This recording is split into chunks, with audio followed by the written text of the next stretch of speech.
Ever wonder what it's like to be trapped in a nightmare while you're still awake? Well, let me tell you about the night my life changed forever. It all started pretty normal. I'm Ethan, just a regular guy working as a graphic designer. I met this girl, Claire, online. She was this artsy type, full of mystery and charm. One Friday night, she invited me to this private art gallery event in San Francisco. I thought, why not? Seemed like a cool way to impress her.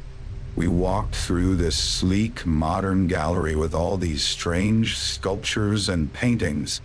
The walls were bright white, and the lights were dim, casting these long shadows everywhere. Kinda creepy, but also kinda cool. Claire seemed super into it. She kept making these weird, cryptic remarks about the art, like she knew something I didn't. "Look at this one," she said, pointing at a sculpture that looked way too lifelike. "It's almost like it's real, right?" I laughed it off, but there was something about the way she said it that made my skin crawl. We kept walking, and she led me to this small room at the back of the gallery.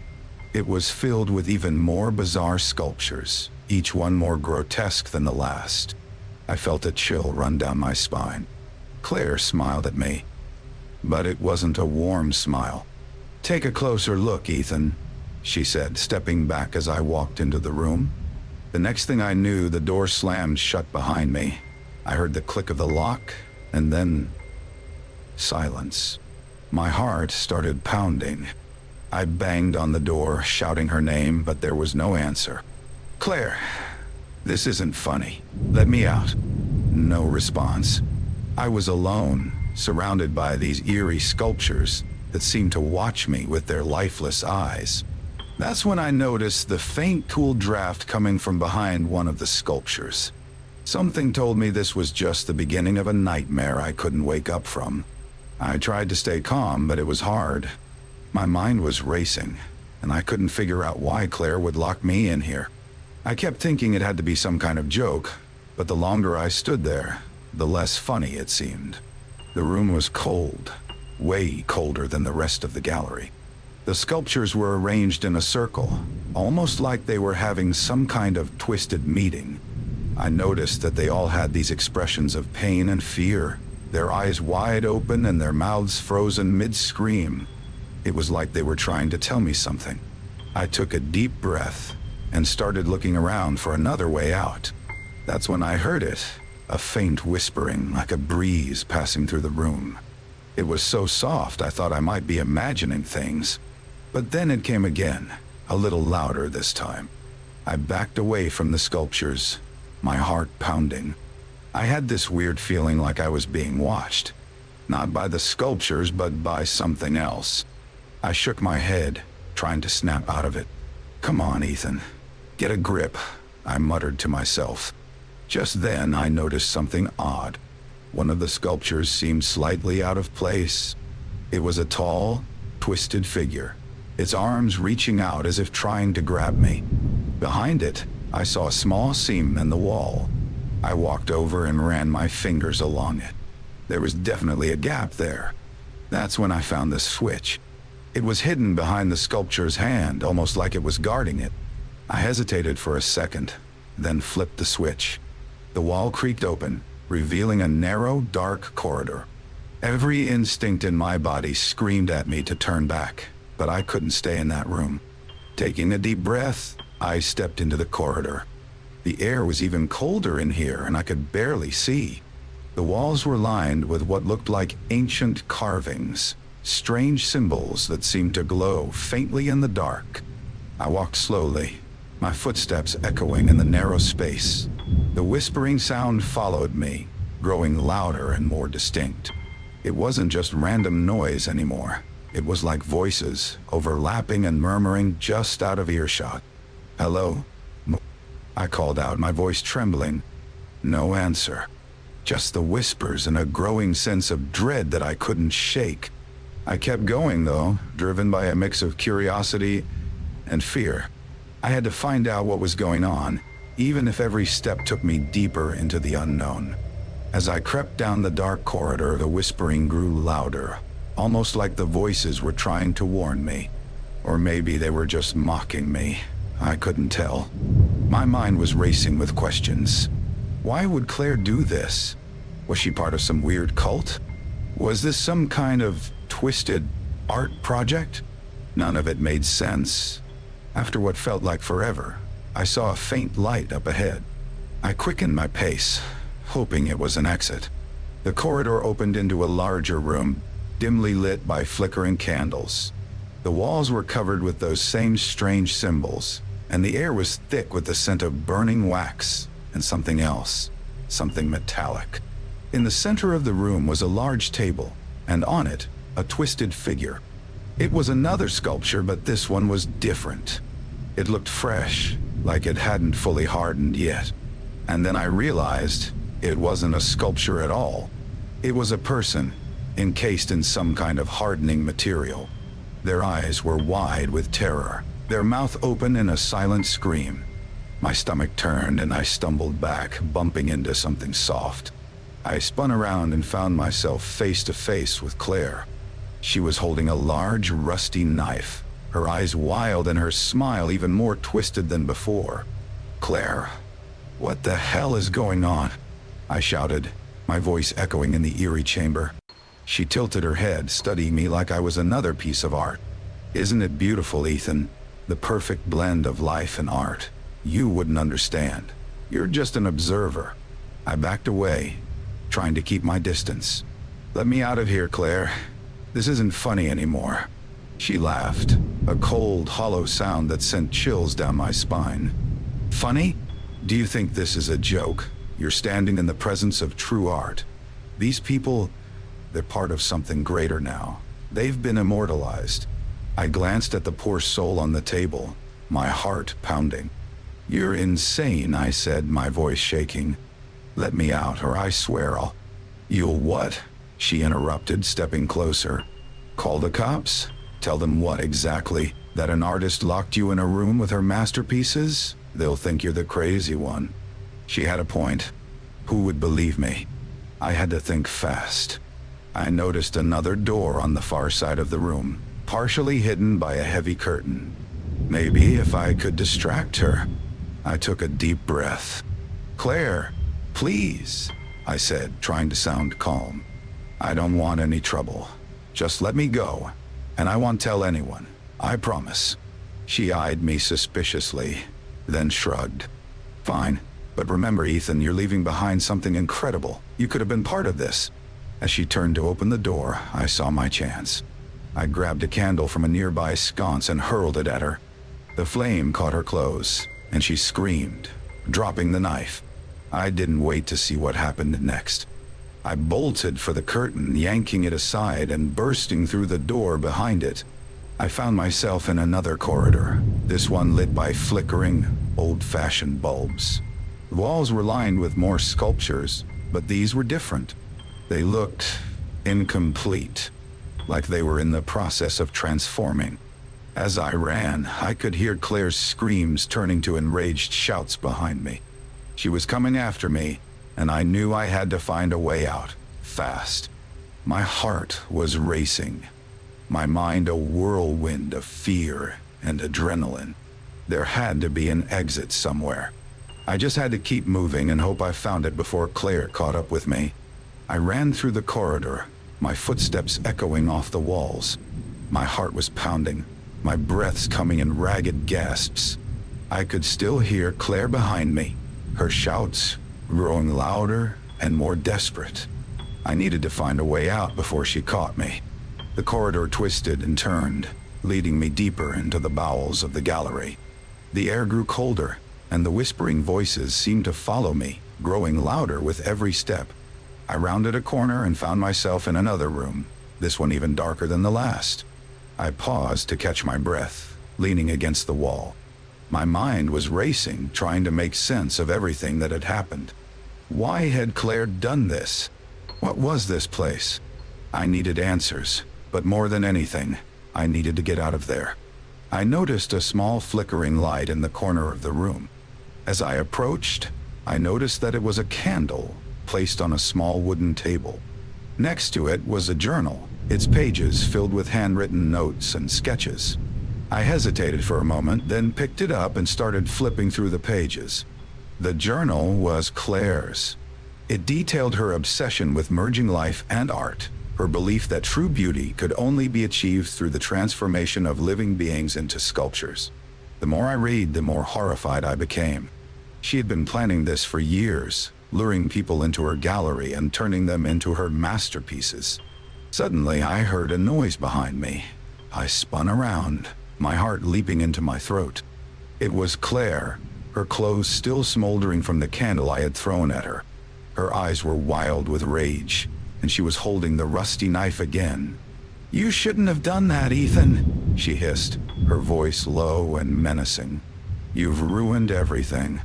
I backed away, holding the journal in front of me like a shield. "Stay back, Claire," I warned. "I'll destroy this. All your plans, all your work. It'll be over." She laughed, a cold, bitter sound. "You think that'll stop me? You're just another piece of my collection, Ethan. You're nothing."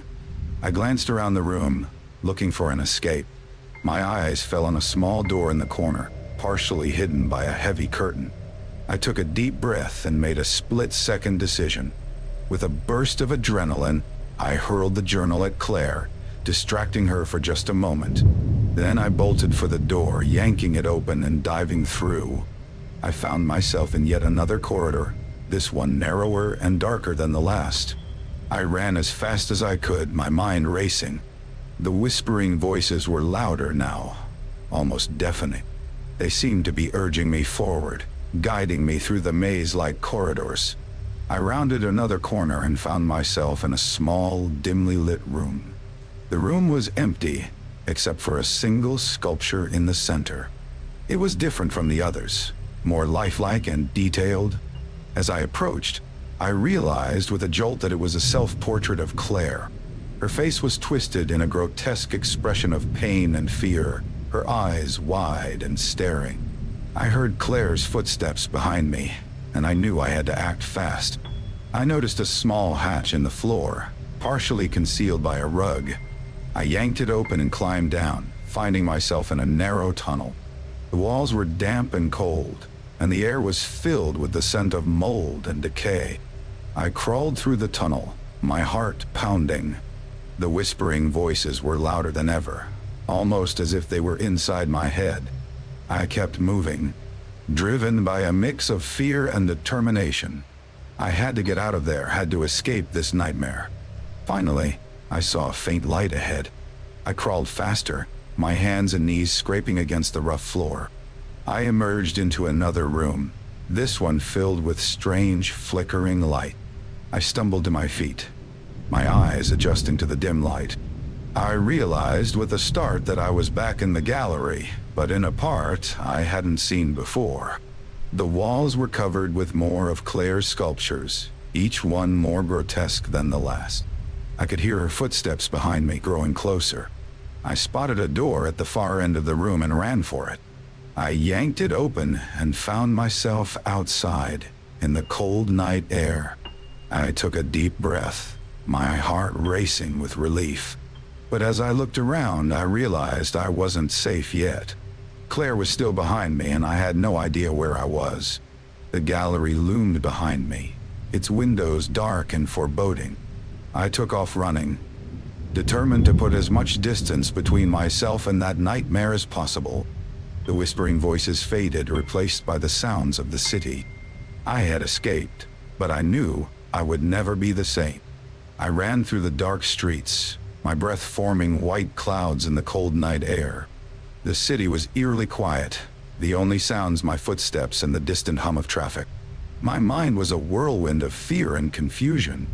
I had escaped the gallery, but Claire could still be out there, hunting me. As I rounded a corner, I saw the flickering neon sign of a small diner. The warm light spilling out onto the sidewalk felt like a lifeline. I rushed inside, hoping to find some safety and a chance to gather my thoughts. The diner was nearly empty, just a couple of late-night patrons and a tired-looking waitress behind the counter. I slid into a booth at the back, trying to catch my breath. The waitress approached, giving me a concerned look. "Are you okay, hon?" she asked, her voice kind but wary. I nodded, forcing a smile. Yeah, just had a rough night. Can I get a coffee, please? She nodded and walked away, leaving me alone with my thoughts. I glanced around, half expecting Claire to burst through the door at any moment.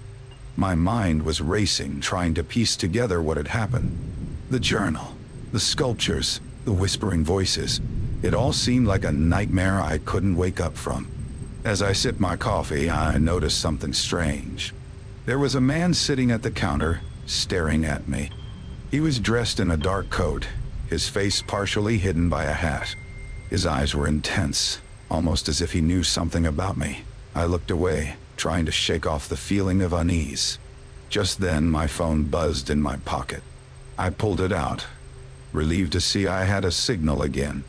There was a message from an unknown number. Ethan, you need to leave the city. It's not safe. Trust no one. My heart skipped a beat. Who could this be? And how did they know my name? I quickly typed a reply.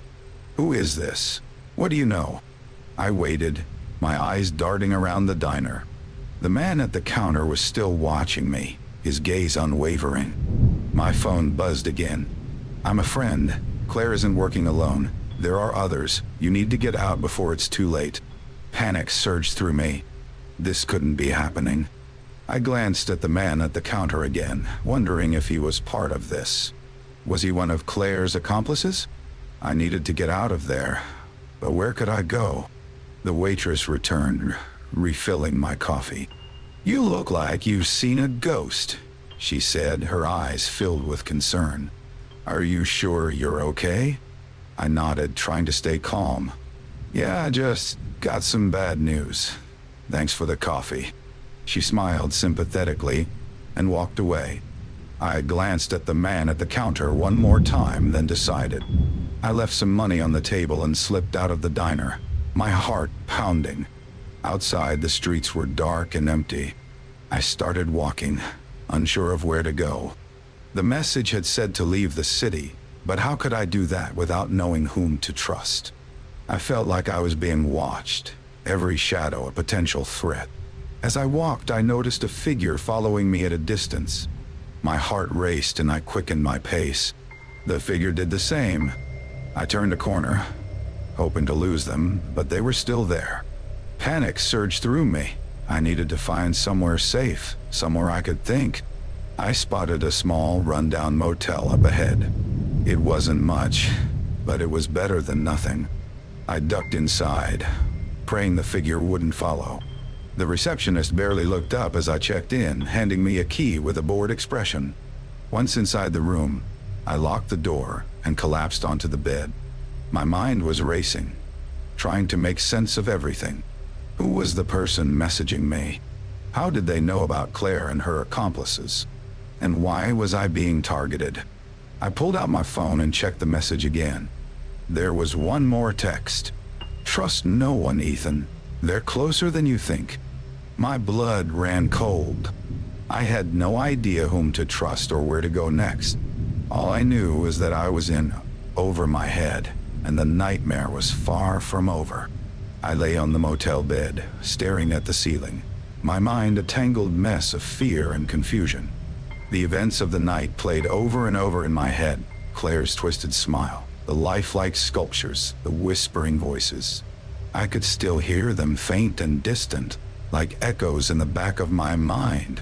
My phone buzzed again. I picked it up, my hands trembling. Another message from the unknown number. They know where you are. You need to leave now. My heart pounded. I couldn't stay here. But where could I go? I felt like I was being watched from every corner. The fear was eating away at me, making it difficult to think straight. I grabbed my things and slipped out of the motel room, moving as quietly as I could.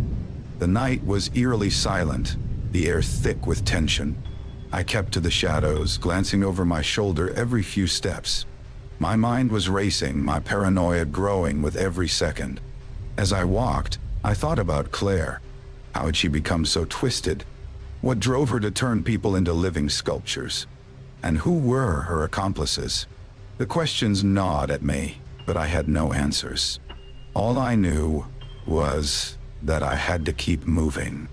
I found myself at a park, the empty benches and silent trees casting long shadows in the moonlight. I sat down on a bench trying to catch my breath. My thoughts drifted back to the message. Trust no one, Ethan. They're closer than you think. Who could they be? The man in the diner? The mysterious messenger? Or was it someone I hadn't even noticed? The uncertainty was driving me mad. Suddenly, I heard footsteps. I looked up and saw a figure approaching. My heart skipped a beat, and I stood up, ready to run. But as the figure came closer, I recognized them. It was the man from the diner. He stopped a few feet away, his eyes cold and calculating. "You can't keep running, Ethan," he said, his voice low and menacing. "They'll find you no matter where you go." I backed away, my mind racing. "Who are you? What do you want?" He smiled, but it didn't reach his eyes. "I'm just here to deliver a message. You're part of something bigger now. Something you can't escape." Panic surged through me. I turned and ran, my footsteps echoing in the empty park. The man didn't follow, but his words echoed in my mind, mingling with the whispers that never seemed to leave. I kept running until I reached the edge of the city, the buildings giving way to dark, empty fields. I collapsed to my knees, gasping for breath. The fear was overwhelming, suffocating. I felt like I was losing my grip on reality. As I sat there, I thought about the sculptures, the people trapped in eternal torment. I wondered if that was my fate too, if I was destined to become one of Claire's masterpieces. The thought sent a shiver down my spine. I pulled out my phone and checked the messages again, hoping for some clue, some answer. But there was nothing, just the same cryptic warnings. Then, just as I was about to give up, a new message appeared. "It's not over, Ethan. This is just the beginning. Welcome to the gallery." My blood ran cold. I looked around, the darkness closing in on me. I felt a presence, something watching from the shadows. The whispers grew louder, more insistent. I realized then that I might never escape, that the gallery wasn't just a place, it was a state of mind, a prison of fear and paranoia, and I was trapped inside it forever. The question that haunted me, the one I couldn't shake, was simple yet terrifying. Was Claire still out there waiting for me? Or had she already won, turning my own mind into her final masterpiece? I stood up, the darkness pressing in on all sides. I had no answers, only fear. And as I walked into the night, the whispers followed, a constant reminder that the nightmare was far from over.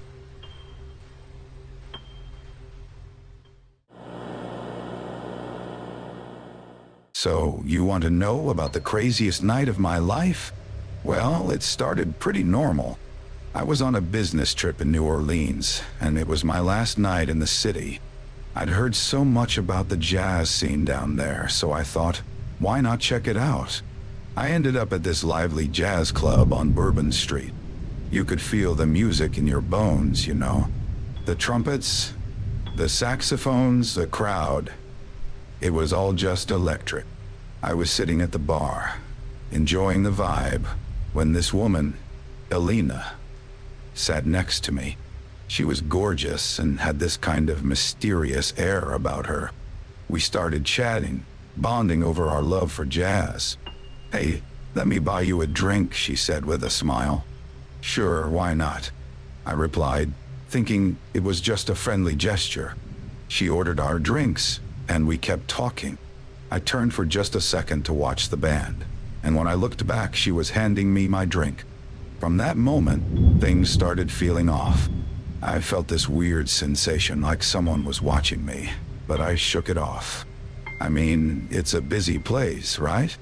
Everyone's watching everyone. But that feeling stuck with me, and it was just the beginning of the nightmare that night turned into. So there we were, chatting and laughing. The band was killing it, and the crowd was really into it.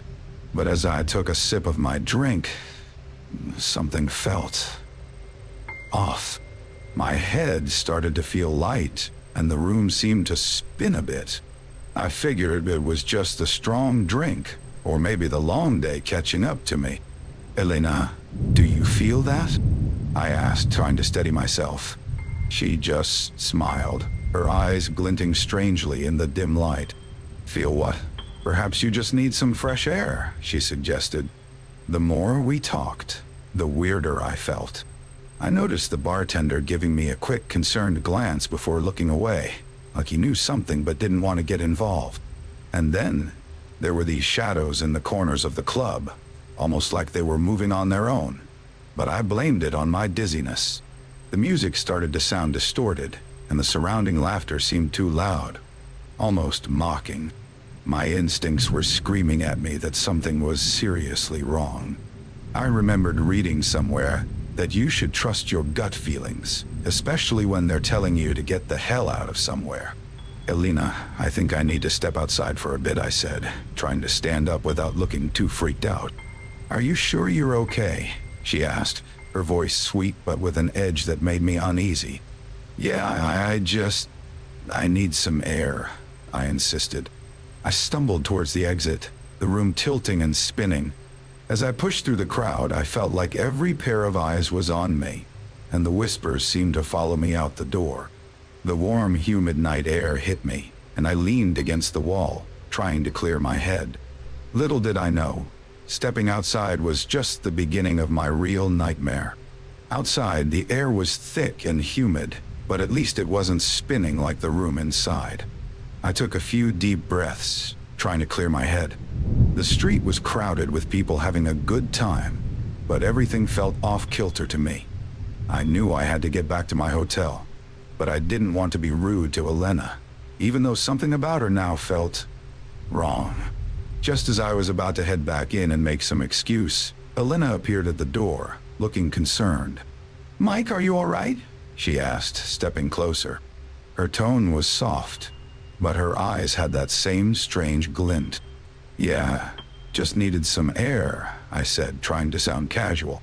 "I think I might head back to my hotel, though." Her face fell slightly, but she quickly masked it with a smile. "That's too bad. I was hoping we could spend more time together. You seemed like you were having fun." I felt a pang of guilt. "Yeah, I was. It's just been a long day, you know." She nodded, but I could sense something tense in her posture. "Of course, but let's at least walk a bit. It's such a beautiful night and I'd hate for it to end so soon." Against my better judgment, I agreed. We started walking down the street, the lively sounds of Bourbon Street fading into the background. As we walked, she kept trying to steer the conversation back to the club, asking about my experience there, how often I visited New Orleans, and if I planned to come back. "Honest to Warner." I tried to keep the conversation light, but there was this nagging feeling in my gut that something was seriously wrong. And then I noticed the shadows again. They seemed to stretch out towards us, twisting and flickering in the dim light. The farther we walked, the more the streets emptied, and the more those shadows seemed to creep closer. "Elena, do you see those shadows?" I finally asked, unable to ignore them anymore. She looked around, her expression unreadable. "What shadows? It's probably just your imagination, Mike. You did have a lot to drink." "No, it's not that," I insisted. "Something's not right here. I need to get back to my hotel." Her grip on my arm tightened just a bit too much. "Come on, Mike. Don't be paranoid. Let's just enjoy the night." But I couldn't shake the feeling. Every instinct in me was screaming to get away. I pulled my arm free and stepped back. "No, really? I need to go. Thanks for the night, Elena." Her smile vanished, replaced by a cold, calculating look. "Fine. Go if you like. But remember, Mike, some things you can't escape." Her words sent a chill down my spine. I turned and hurried down the street, my heart pounding. I glanced back once and saw her standing there, watching me with that eerie smile. It was then I knew for sure that this night was far from over, and the real terror was just beginning. I walked fast, trying to put as much distance between me and Elena as possible. The farther I got, The quieter the streets became. The lively sounds of Bourbon Street were replaced by an eerie silence. I glanced over my shoulder repeatedly, half expecting to see Elena following me, but she was nowhere in sight.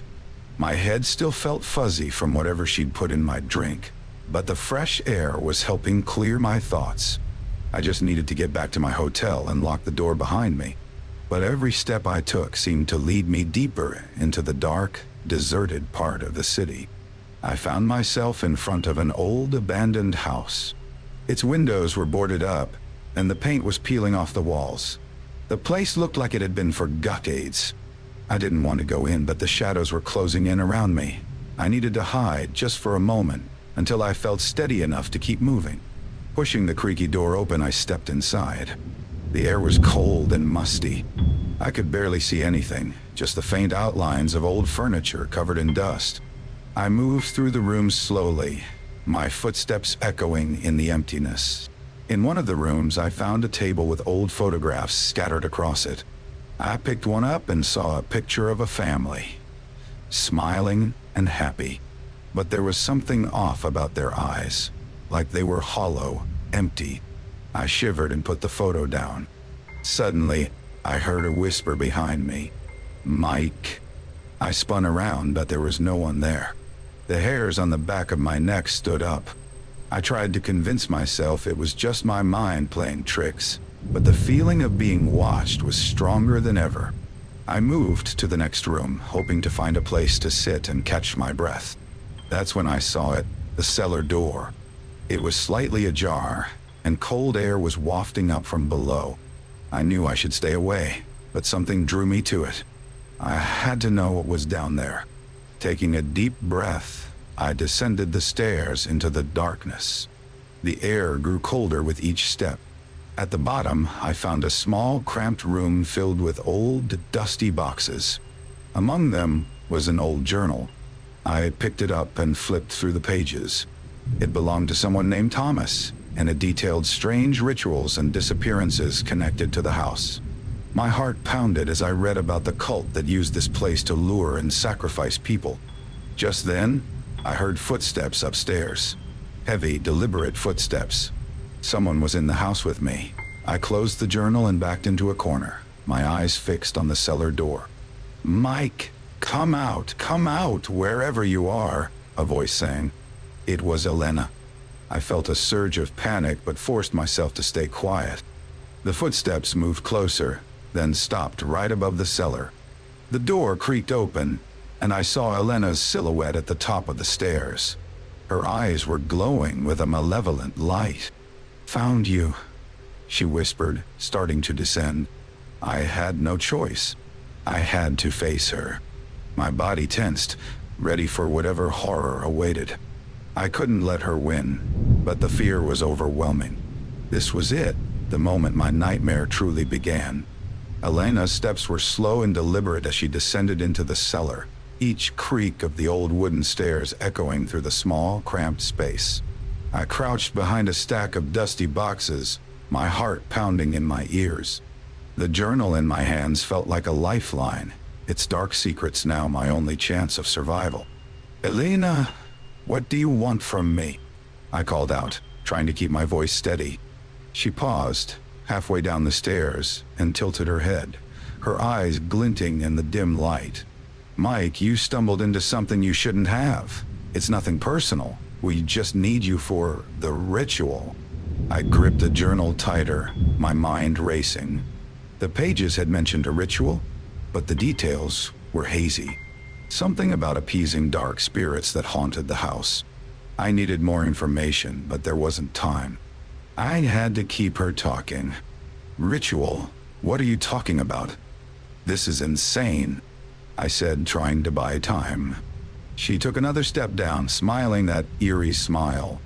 "You'll understand soon enough, but it's too late for you now. There's no way out." Just then, I noticed something in the corner of the room. A small, rusty door almost hidden behind a stack of boxes. It looked like it led to a tunnel or another part of the house. My hope surged. Maybe there was a way out after all. I needed a distraction. "Elena, this isn't you." We were having a good time, remember? You don't have to do this, I pleaded. She hesitated, her expression flickering with something almost human. It's not about what I want, Mike. It's about what I have to do. Her moment of hesitation was all I needed. I grabbed an old bottle from the shelf next to me and threw it across the room. It shattered against the wall, and Elena turned towards the noise. I bolted for the small door, my hands shaking as I fumbled with the latch. It creaked open, revealing a dark, narrow tunnel. I squeezed through and started crawling, the air growing colder and damper the deeper I went. Behind me, I heard Elena's frustrated scream. "You can't hide from us, Mike. The shadows will find you." I crawled faster, my mind racing. The tunnel seemed endless, but I had no choice but to keep moving. My heart pounded in my chest, and my breaths came in short, panicked gasps. Suddenly, the tunnel opened up into another small room. This one was filled with strange symbols painted on the walls and candles that had long since burned out. In the center was a large, ancient-looking book. I quickly scanned the pages, looking for any clue that might help me. The words were in a language I didn't understand, but there were drawings of rituals, of sacrifices, and of a way to break the cycle. Just as I thought I found something useful, a shadow moved in the corner of my eye. I turned, but nothing was there. My mind was playing tricks on me, or so I thought. "Elena, I know how to stop this," I shouted, hoping she could hear me. The shadows seemed to grow darker, closing in around me. I felt a presence, something cold and malevolent. The realization hit me. It wasn't just Elena. There were others, spirits or something worse, and they were coming for me. With no time to lose, I ripped the page with the ritual-breaking instructions from the book and shoved it into my pocket. I needed to get out of this house, and fast. I ran back to the tunnel, hoping it would lead me to an exit. But as I crawled through, the walls seemed to close in, and the whispers grew louder. I couldn't tell if they were real or just in my head. All I knew was that I had to keep moving, keep fighting, if I wanted any chance of seeing daylight again. The tunnel seemed endless, each step a battle against the suffocating darkness closing in around me. The whispers grew louder, almost deafening, but I couldn't stop. I clutched the torn page from the ancient book, my only hope of breaking free from this nightmare. Finally, the tunnel opened into a basement filled with old furniture and more of those eerie symbols painted on the walls. I could hear footsteps above me, slow and deliberate. My heart pounded. I needed to get out, but the only way up was through a narrow, rickety staircase. I climbed the stairs, my hands trembling. As I reached the top, the door creaked open, and I stepped into the house's main hallway. The air was thick with tension, and every shadow seemed to move, watching, waiting.